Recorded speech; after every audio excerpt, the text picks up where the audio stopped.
daughter, as a son and brother, and as an Indigenous mother, I will fight for climate justice, social justice, and a more fair and equitable country for every American. Now more than ever, our voices must be heard. That's why I'm raising my voice by casting my vote. I will use my vote to show that we are a nation that prioritizes the health and safety of our children and future generations. I will use my vote to protect my child, our children. I will use my vote to shine a light. I will use my vote to show I care. I will vote in this election as if my kids' lives depend on it. With my vote, I will stand against racial injustice. with my vote, I will fight for clean air. With my vote, I will call for justice in every breath. Join me. Raise your voice, speak out, and vote. Vote. Vote.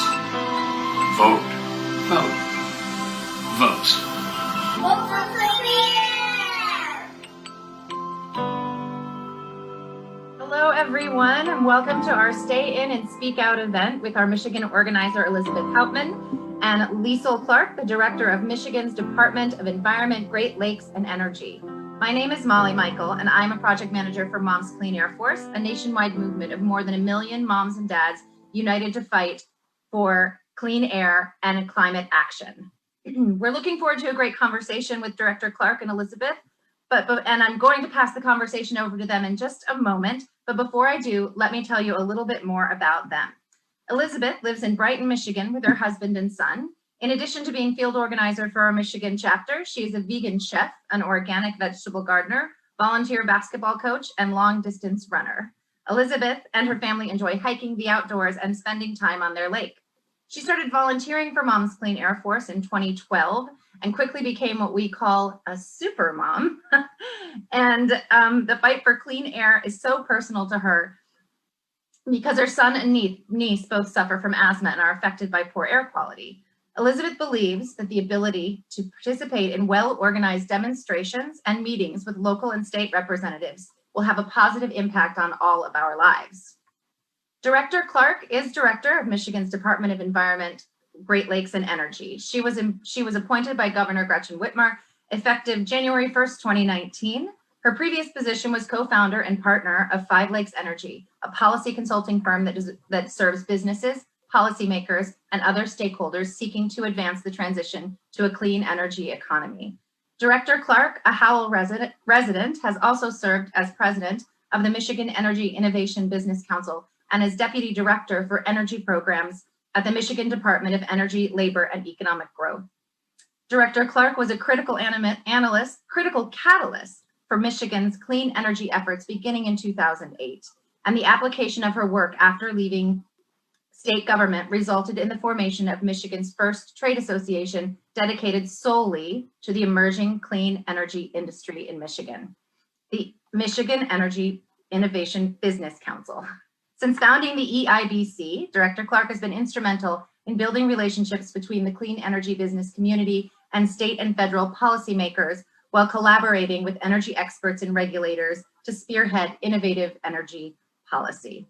And now I will pass the conversation over to Elizabeth and Director Clark to take it from here. Thanks. Hello, everyone. As Molly said, I'm the field organizer for Moms Clean Air Force Michigan chapter, where we have more than 29,000 Michigan members. I want to start off by thanking the Governor Whitmer for her leadership on climate action, releasing a comprehensive plan that will protect Michiganders' public health, the environment, and help develop new clean energy jobs by putting Michigan on the path towards becoming fully carbon neutral by 2050. State leadership is now more important than ever due to the absence of federal leadership on clean air and climate protections. Recently, Governor Whitmer signed the Michigan Healthy Climate Plan executive order with a goal of 100% carbon neutrality by 2050, meaning we'll put no more climate warming carbon dioxide into the air than what we can take out. This is sometimes referred to as a net zero carbon emissions. Director Clark, we are delighted that you could spend some time with us answering questions from some of our Kids Clean Air Force members. After all, it is the children that will inherit the world that we leave them. Before we get started with some questions from our youngest members, I wanted to give you the opportunity to speak about your priorities, your thoughts about addressing the climate crisis to protect Michiganders, and how the Department of Energy, Great Lakes and Energy is working on protecting kids from air pollution and climate change. Thank you, Liesl. Awesome. I really appreciate the opportunity to be here with Moms Clean Air Force. It's such a fantastic group, and you carry so many important issues, and you're totally right. It's all about the kids. That's what motivates me. When I think about my priorities at the end of the day, I'm focused on leaving a better Michigan for future generations. And I think when we keep that goal in mind, it helps us build collaboration because there are so many things that we agree on when it comes to clean air, clean water, and climate work. So just a little bit about EGLE, Department of Environment, Great Lakes and Energy. Our mission is to protect public health and the environment. While it sounds simple, our jobs are complicated. 1,200 people work with me at the department, and we're spread all across our 83 beautiful counties. In many cases, we're your neighbors and friends down the street. We think about our work to meet that mission in 3 ways. So our 3 primary goals. The first is to meet that mission. So protecting public health and the environment has to be foremost. The second is to work to meet communities where they're at, to build trust in EGLE's work. And that's a really important component of what we do. And part of the reason that when the governor reorganized EGLE almost 2 years ago now, she created a few offices like the Office of Climate and Energy, the Office of Environmental Justice Public Advocate, and the Office of Clean Water Public Advocate.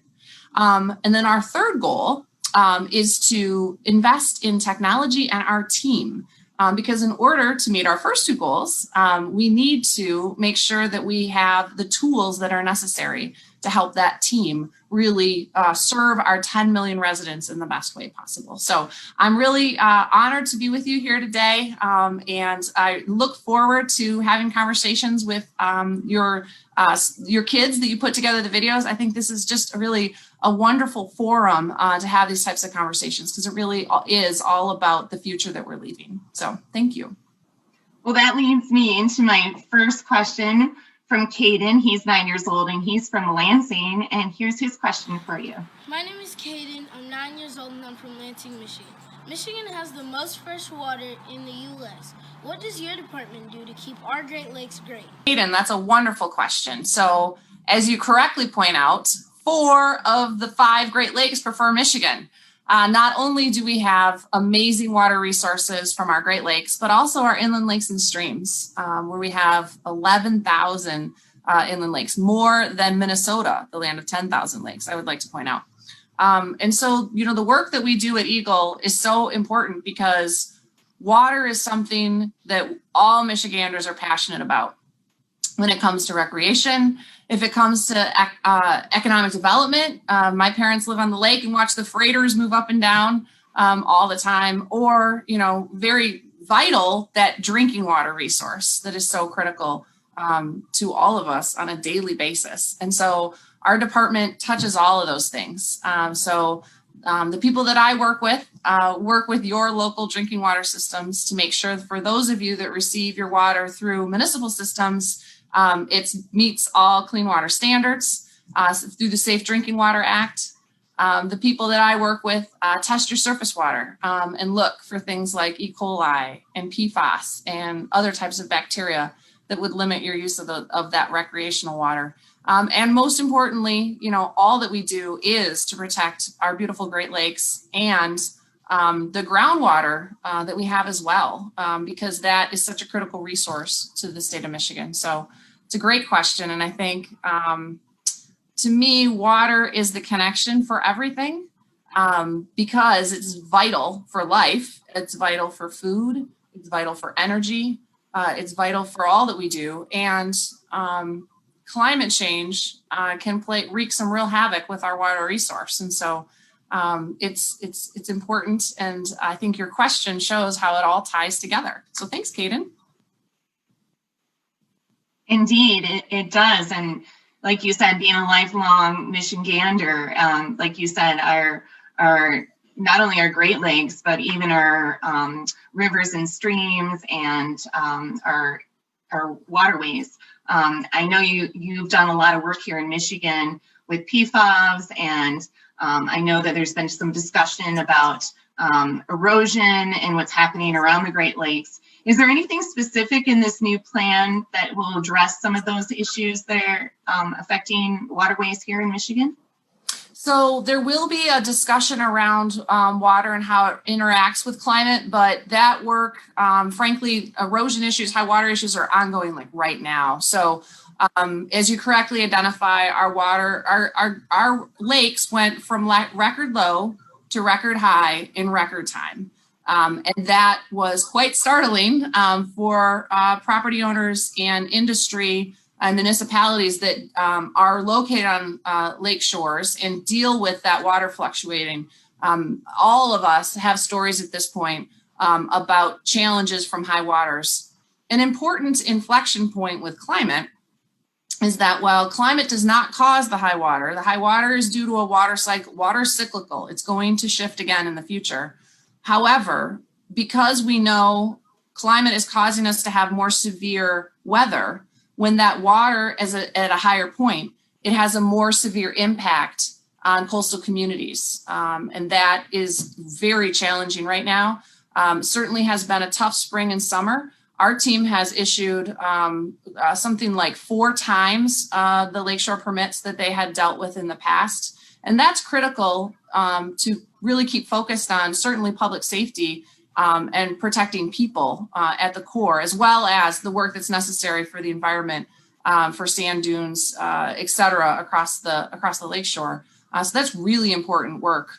And in the meantime, we're also dealing with what are some of the challenges as those storms come through, and certainly as we're looking forward to what is likely to be challenging fall weather, just because that's the cyclical nature of our weather as well. So it's a complicated overlap, and one that's something that we pay a lot of attention to and work really hard with locals to be ready for.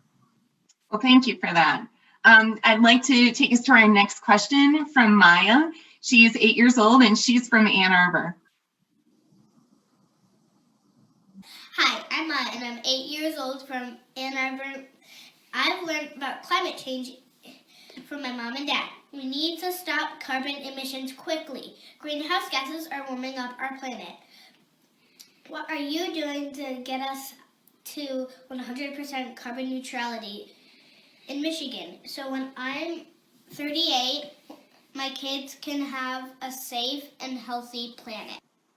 What a great question, Maya. So I want to share with you what we've talked about a little bit already. Governor Whitmer set a goal for Michigan to be carbon free in the future by 2050. And so this is the goal that we're working towards, that we've talked about a couple of times here already. And this carbon neutrality is really important, as you correctly point out. There's also an interim goal of 28% by 2025. That is a bold goal. We are one of a few states that have it. However, you will see that it is in line with some of the big pronouncements that we're seeing from some of the major corporate players right now too. Because frankly, we're all in this together. It is critical that we move quickly and that we move collaboratively. Another part of the governor's announcement was the Council on Climate Solutions, because that collaboration is a really important part of moving us forward. So that council, which will be announced in early 2021, or well, maybe end of 2020, but it'll be announced in the next month or two, and then we'll meet in 2021. That council will give comment on a Michigan climate plan. And I hope you will all pay attention, because there will be lots of opportunities for public comment along the way as well. So we're all in this together, and it's going to take a lot of us to make a difference. And so I'm counting on you too, Maya. So let's work on this together. I think that's great. And it's good to hear that the governor is putting together this council. Is this something that kids could be involved with? Is this an application that people can fill out and get themselves involved in this? So the council the governor's office is receiving applications until November 1st. So that deadline's coming up quickly.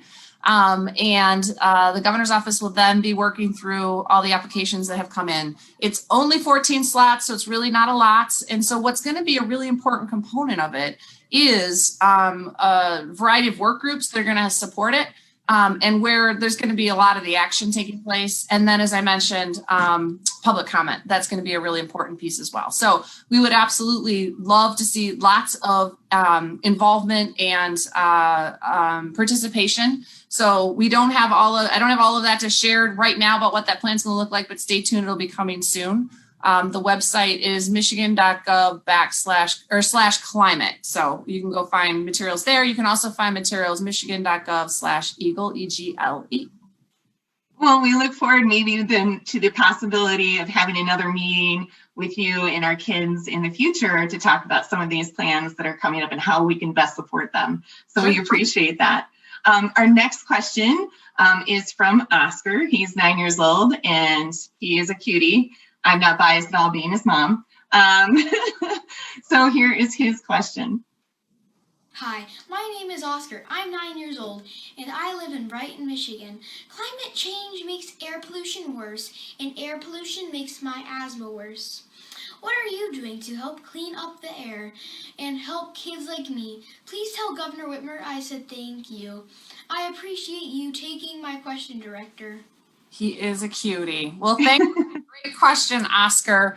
You're absolutely right. So climate is connected to air pollution. And in Michigan, we've made some great strides around air pollution. But as always, when it comes to our environmental world, like our sustainability world, there's a horizon that we're always trying to get to. And that horizon's always moving away from us. But that's okay. We always just try to get better.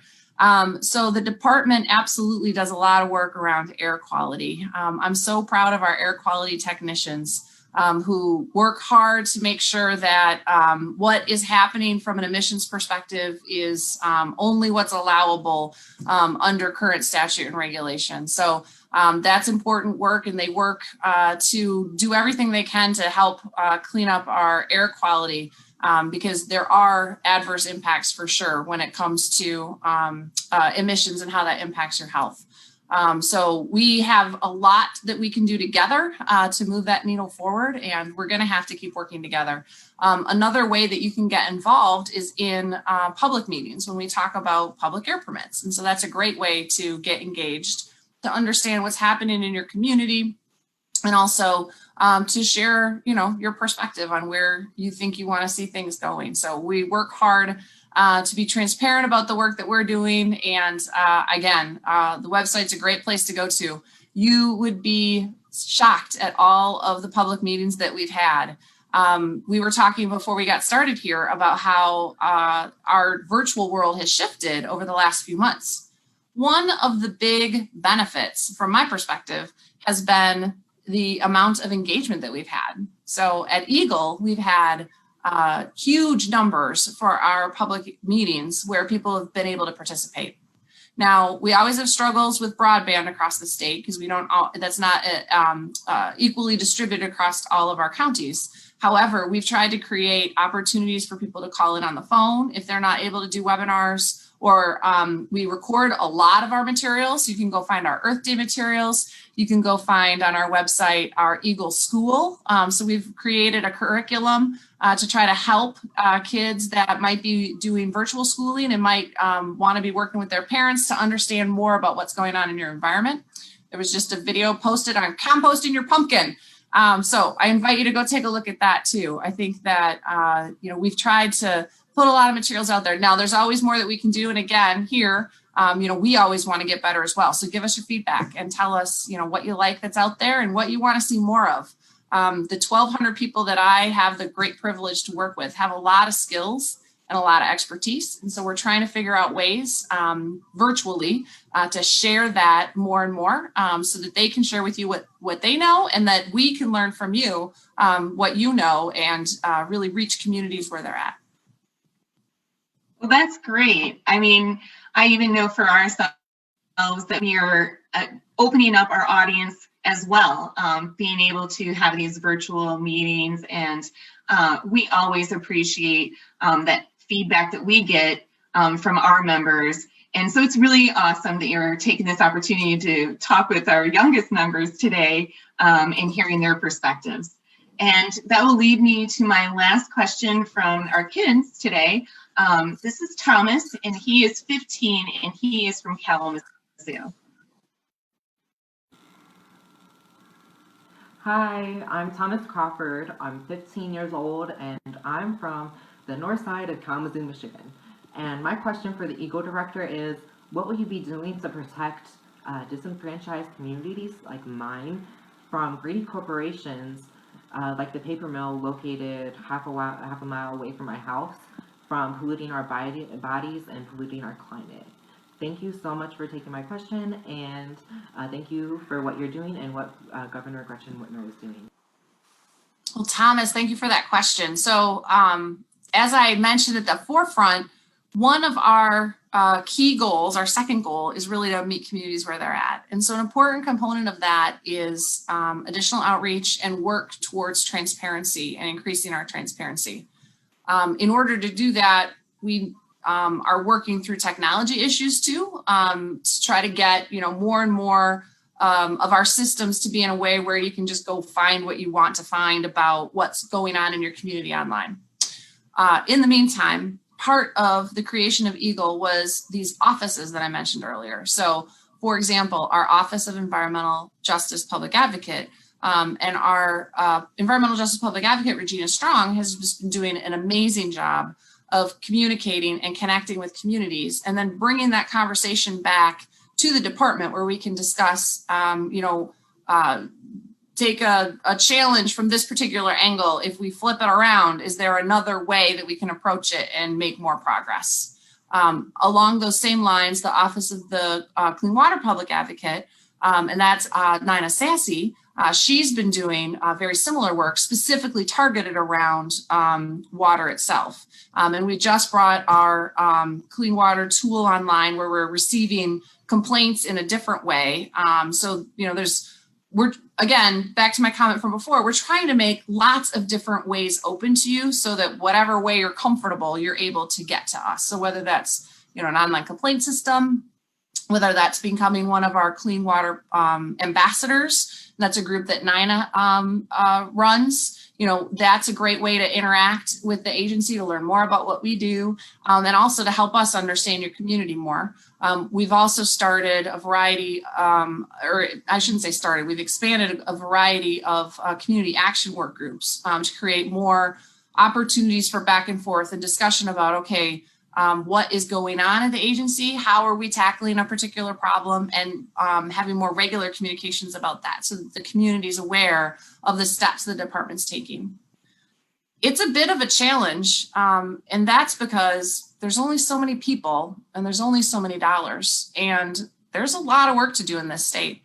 There's a lot of progress that's been made, but there are still a lot of sites that need cleanup. We have 149 locations where we've got PFAS challenges, and those are just some examples of kind of the breadth of things across our 83 counties. But we're up to it. We are up to the challenge, and we're up to collaborating with all of you for that goal of leaving a better Michigan for our kids and our grandkids. The fact that you're giving the opportunity for people to connect with your offices and doing some of those things so we can focus on some of those areas, specifically where Thomas lives. And it's just very important, I think, for communities who have been disproportionately affected for such a long period of time. It's nice that your office is directly addressing that in this new Michigan Healthy Climate Plan executive order. A lot of people appreciated that language that was in there, and the offices that are there to support it. The last question is actually from me. Scientists, they're recommending a 45% reduction in greenhouse gas pollution by 2030. I remember you mentioning a little bit earlier that you had some goals that you were setting for that prior to for that 2030 date to stay on track to reach the 2050 goals. Does the administration plan to design and implement rules or regulations to cut at least half of the state's climate pollution in the upcoming decade? That's a great question. So the interim goal that I mentioned earlier is 28% by 2025. And the fun thing about talking about all these goals is that there's different interim levels and different, like are you using the 1990 level? Like what are your, lots of different data is really important here. And I should mention, so these are goals that the governor has set. And there are goals that some of our corporates have, some of our utilities have, et cetera. What will be important is the policy levers that get us to those outcomes.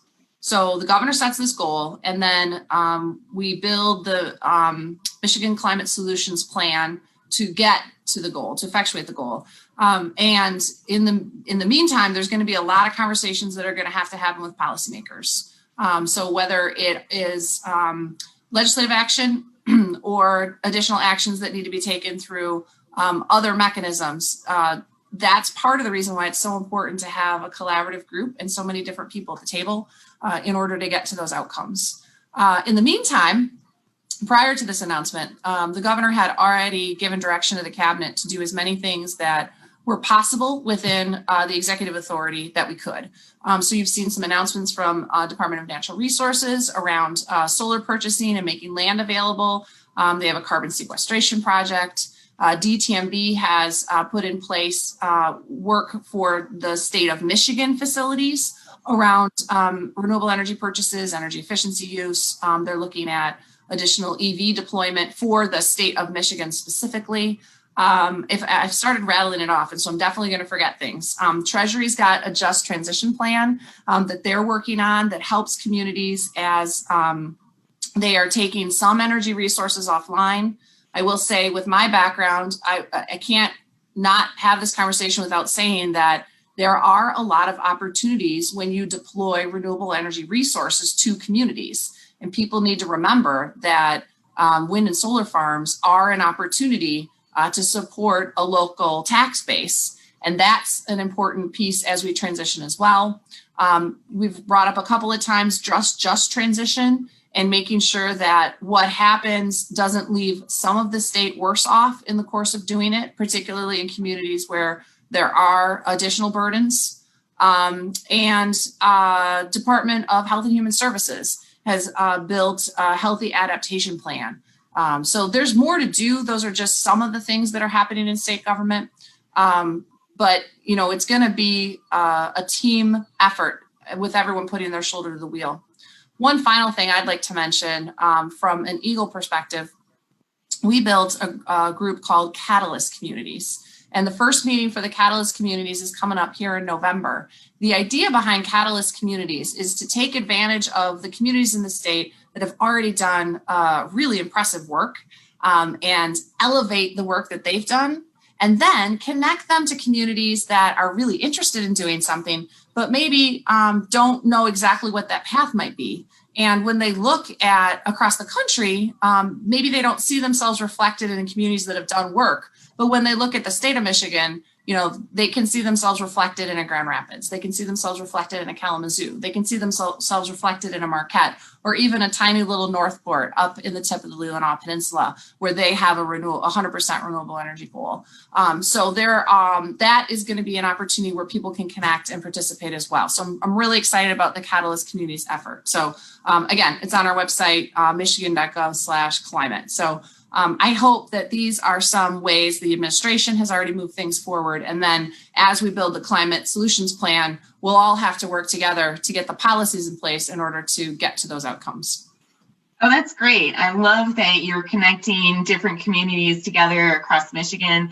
I think that is wonderful. I know from just doing local environmental work that we have reached out to other environmental councils and have gotten some really wonderful ideas. And I think that's wonderful that you're providing that for us on our state page as well. So I appreciate locals know what they're doing. Like everything is local, and you got to get it, you got to drive it down to that local level. So we're here to help. We're here to support. That's wonderful. Thank you again. Thank you so much, Director. And I just have to say, from an organization like Moms Clean Air Force that is run and led by moms and grandmothers, it seems so clear to me as we have this conversation with you and we talk about the governor's plan that when moms are in charge, things can really happen. And we're also often collaborators, and that's why I just loved hearing your all of the things that you shared with us today. We will be flashing all of those resources across the screen. So everybody make sure that you'll see it and they'll come across again as we close. So everyone has more information that you shared. I want to thank you again for coming. I want to thank you and the governor. This 28% reduction by 2025 is like, it just warms my heart. It's such a bold goal, and we need more of that and more of that bold leadership. So thank you so much. And I think we can wrap up today. Thank you, Elizabeth, and thank you, Director Clark. And thank you to everyone who's watching at home. So thanks again, and stay tuned for more of these Stay In and Speak Out events with other climate leaders.